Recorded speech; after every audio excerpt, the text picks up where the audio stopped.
लोगों के दिन आते हैं लेकिन इनका जमाना आया था। जी हाँ, आज हम बात करेंगे लेजेंडरी एक्टर, फैशन आइकन और सुपरस्टार देवानंद की जिंदगी के कुछ कहे अनकहे किस्सों के बारे में। तो सबसे पहले हम शुरुआत करेंगे उस किस्से से जो इनकी जिंदगी से जुड़ा हुआ है और बेहद ही फेमस है। जी हाँ, कहते हैं कि जब भी ये काले कपड़े पहनते थे, ब्लैक कोट डालते थे, तो लोग इनको देखने के लिए मर मिटते थे। असल में इतनी ज्यादा भीड़ हो जाया करती थी कि अपनी जान की परवाह भी नहीं किया करते थे।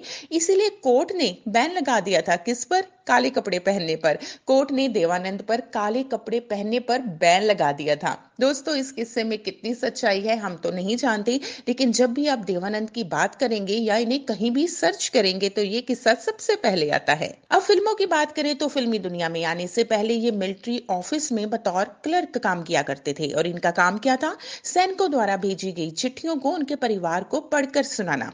इनके भाई थिएटर किया करते थे, इसलिए फिल्मों की ओर झुकाव था। लेकिन अशोक कुमार की फिल्में अछूत कन्या और किस्मत ने इन्हें बेहद ही प्रभावित किया। फिल्मी दुनिया में आने के लिए इन्हें कोई खास स्ट्रगल नहीं करना पड़ा। जी हाँ, बाबू राव ढूंढ रहे थे अपनी फिल्म के लिए एक हीरो। उस समय देवानंद उनसे मिलने के लिए गए और देखते ही बाबू राव ने हाँ कर दी।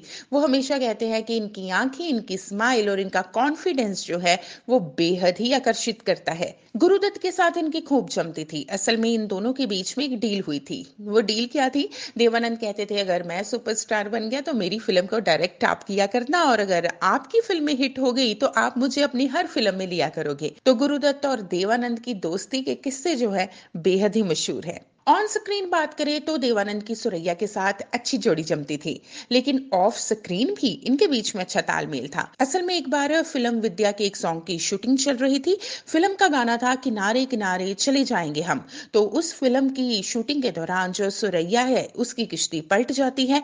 देवानंद बिल्कुल भी देर नहीं लगाते और नदी में छलांग लगा देते हैं और सुरैया को सही सलामत जो है वो नदी से बाहर निकाल देते हैं। तो हम कह सकते हैं कि केवल ऑन स्क्रीन ही नहीं, ऑफ स्क्रीन भी देवानंद जो है अपने रिश्तों को बखूबी निभाते थे। राजनीति में भी देवानंद जी का बेहद ही इंटरेस्ट था।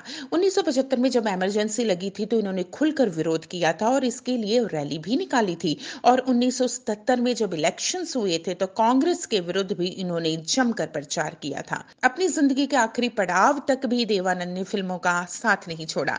ये आखिरी समय तक भी फिल्में बनाते रहे थे, उसमें काम करते रहे थे। और इनकी लास्ट फिल्म थी चार्जशीट। तो इन्होंने अपने 65 साल के फिल्मी करियर में 110 फिल्में की थी, जिसमें 90 फिल्मों में ये लीड रोल में थे। तो दोस्तों, ये थे देवानंद की जिंदगी के कुछ खास किस्से। तो अगली बार किसी और पर्सनैलिटी के साथ आपको मुखातिब करेंगे। तब तक के लिए धन्यवाद।